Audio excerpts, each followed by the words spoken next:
জি, লক্ষ্য রাখুন আমার মুখের দিকে।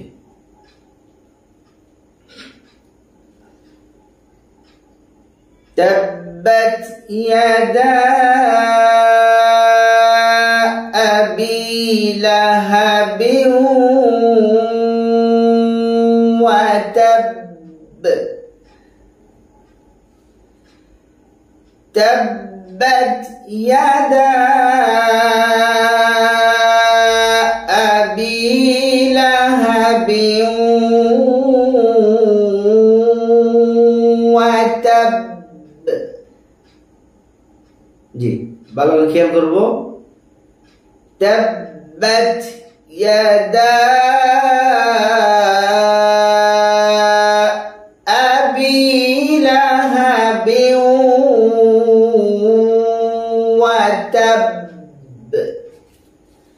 ওয়াতাব।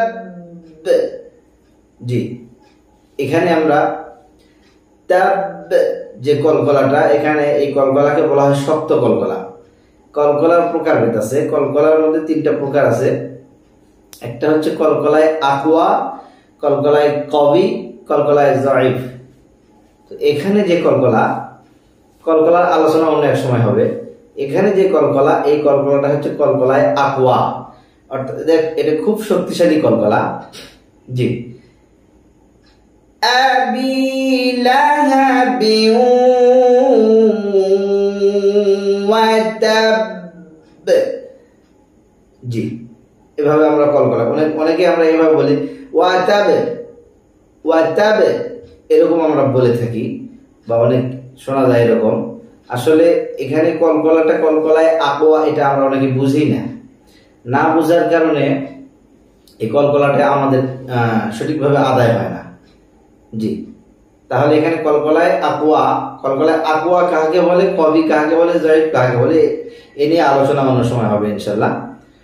শুধু এতটুকু জেনে রাখেন যে এখানে কলকলায় আকওয়া, জি, শক্তিশালী, খুব শক্তিশালী কলকলা হবে। তাব্বাত ইয়াদা আবি লাহাবি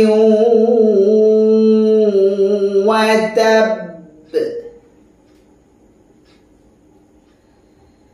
মা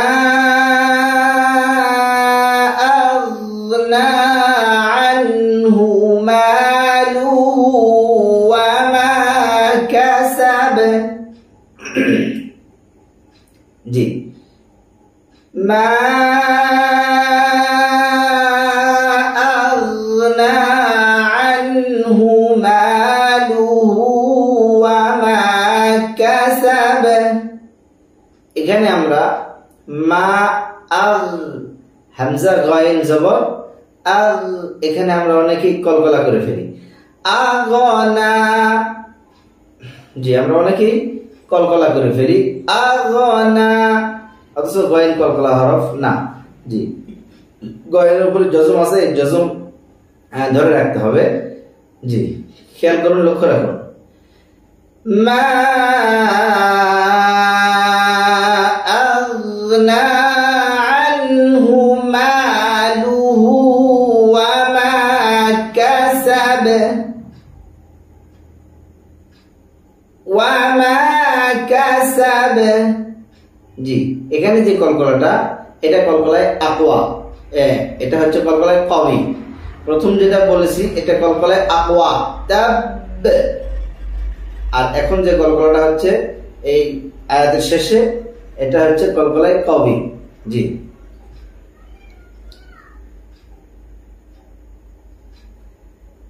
মা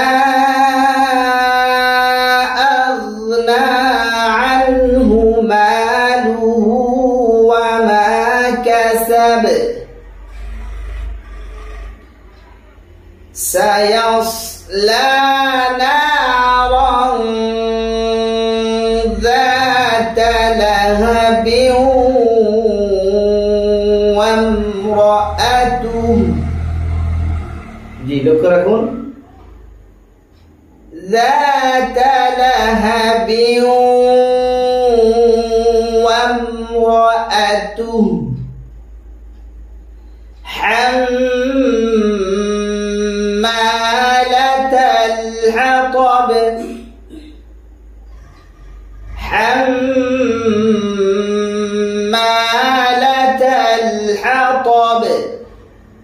জি লা তালহাতাব তা পাতলা জি লা তালহাতাব ফি জিদিহা হাবলুম মিন মাসাদ ফি জিদিহা হাবলুম মিন মাসাদ জি ফি জি জিম শক্ত করে উচ্চারণ করবো ফি জিদিনা ফি জিদিহা হাবলুম মিন